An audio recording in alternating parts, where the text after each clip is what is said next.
Madame, Monsieur, bonjour et bienvenue au Flash Info de ce 20 août 2025 sur Kivu Morning Post. À la une, en République démocratique du Congo, les forces armées congolaises accusent l'AFC M23 de violer le cessez-le-feu et se disent obligées de prendre des mesures en réponse. De son côté, l'AFC M23 accuse le gouvernement congolais de mener des attaques criminelles systématiques contre des zones densément peuplées utilisant des drones kamikazes et de l'artillerie lourde en coordination avec le Burundi. Détail avec Blaise Bassabossé. Dans un communiqué publié mardi 19 août 2025, l'armée congolaise affirme avoir été la cible de multiples attaques de la coalition AFC M23 et de ses alliés entre les 11 et les 18 août dans les provinces du Nord et du Sud Kivu. À titre illustratif, au Nord Kivu, la position de la force navale de Moussenda au bord du lac Édouard a été attaquée le 11 août, précise les textes signés par le porte-parole de l'état-major général, le général-major Ekenge Bossouma Efomi Sylvain. Le FARDC cite également plusieurs incidents au Sud Kivu, notamment à Mulumba, Walungu le 12 août, à Luindi, à Muhuzi, dans les Mwenga, les 16 et les 18 août, ainsi qu'à Gahuruza, les 17 août, et à Zimbira, centre, Kankinda, Nyamarembange, à Walungu le 18 août. Ces attaques menées en violation flagrante et intentionnelle de l'accord de paix de Washington et de la déclaration des principes du Doha visent à saboter les efforts entrepris pour amener une paix durable, dénonce l'armée qui prend le médiateur américain et qatari en témoin. De son côté, l'AFC M23 a publié le même jour une mise à jour accusant les régimes kakistocratiques de Kinshasa de lancer des attaques criminelles et systématiques contre les zones densément peuplées utilisant des drones kamikazes et de l'artillerie lourde en coordination avec le gouvernement du Burundi. Selon les mouvements politico-militaires, ces opérations constituent des crimes de guerre et crimes contre l'humanité. Les communiqués signés par Laurence Kanyuka, chef du département des communications du mouvement rebelle, accusent les FARDC et leurs alliés, y compris les FDLR et les Imbonerakure burundais, d'avoir déployé massivement troupes et armements lourds dans plusieurs localités du site Kivu et Uvira. L'AFC M23 réitère son engagement à protéger les populations civiles et met en garde contre une crise humanitaire sans précédent causée par les forces du régime de Kinshasa. Alors que les deux parties s'accusent mutuellement de saboter les pourparlers, les populations civiles payent un lourd tribut au combat et au déplacement forcé dans l'est du Congo. Le gouverneur militaire du Nord Kivu, le général-major Kakule Somo, séjourne à Lubero Centre depuis le mardi 19 août 2025 pour évaluer la situation sécuritaire et de développement. Il échange avec les couches sociales et sécuritaires locales. Suivez le détail via le lieutenant Elongo Mark, porte-parole militaire du gouverneur du Nord Kivu sous le régime de Kinshasa. Présentement, nous sommes dans le territoire de Lubero.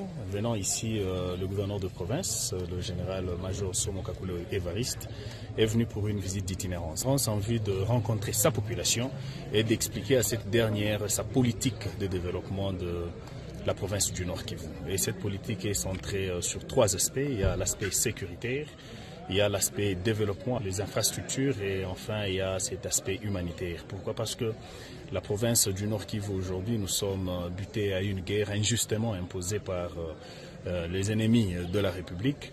Et aujourd'hui, étant ici, l'aspect humanitaire est devenu un peu trop compliqué. Il y a beaucoup de gens qui sont venus de part et d'autre en tant que déplacés de guerre. Le gouverneur a une politique afin de prendre en charge toute cette population qui est meurtrie en déplacement ici. Et non seulement cet aspect humanitaire, dans le cadre des infrastructures, c'est pour que cela puisse aider, premièrement, aux infrastructures surtout routières, pour que l'armée, dans le cadre de la sécurité et de la défense, puisse avoir un accès facile à différents sites.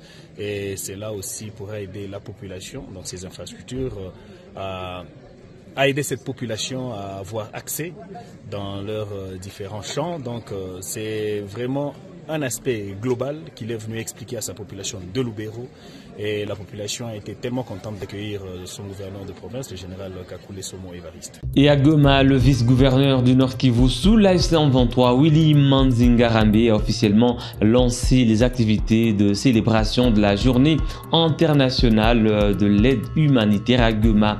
Cet événement qui se tient chaque année le 19 août vise à reconnaître le travail des humanitaires et à sensibiliser le public aux défis auxquels ils font face.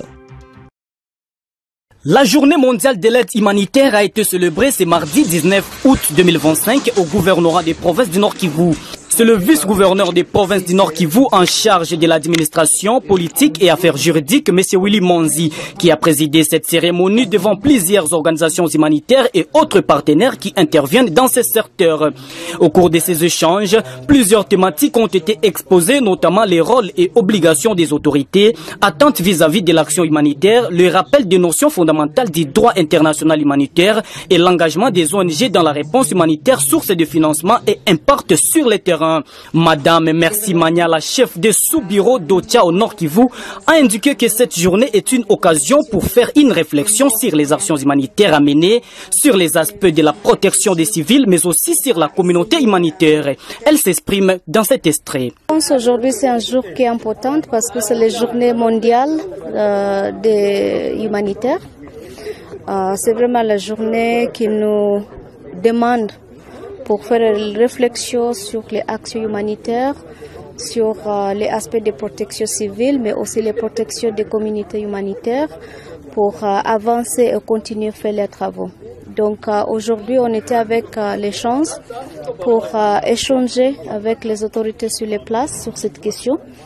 On a focalisé sur les journées même, mais on essayait pour aussi utiliser les opportunités pour rappeler sur les droits internationaux humanitaires, sur les principes, mais aussi pour discuter vraiment les challenges qui nous fassent et comment ensemble on va travailler pour rassurer, on a tenu les goals qui est pour vraiment assister les populations affectées par les conflits.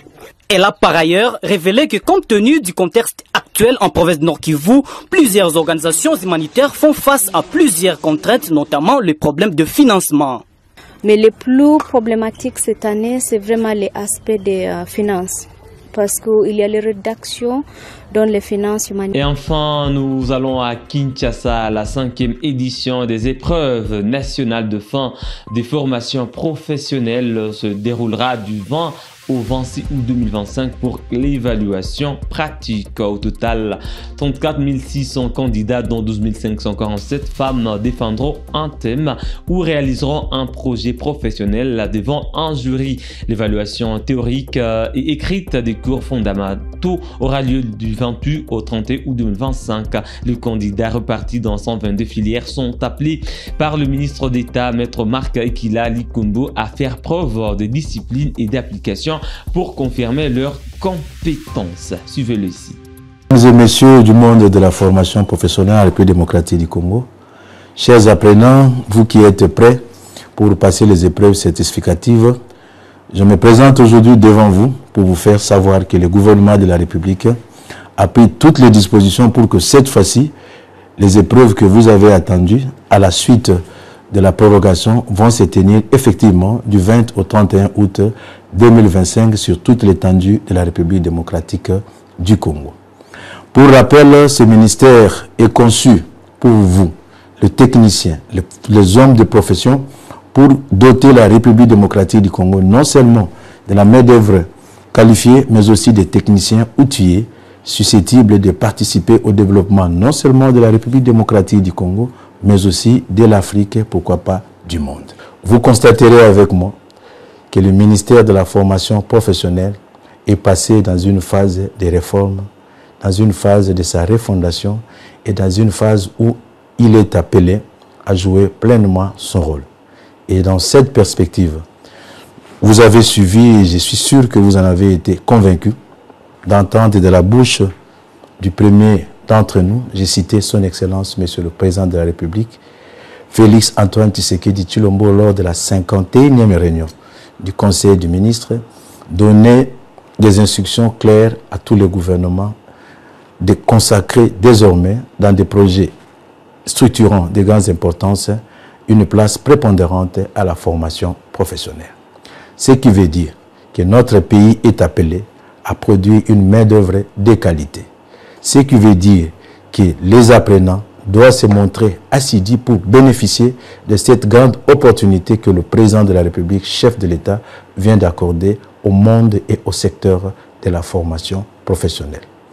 Passer les présentes épreuves qui constituent la 5e édition est une opportunité pour vous, non seulement pour acquérir les compétences appropriées, mais aussi l'occasion pour vous de démontrer qu'en République démocratique du Congo, la formation professionnelle a sa place et qu'en mesure de contribuer non seulement au développement du pays, mais aussi au développement de l'Afrique, pourquoi pas au développement du monde.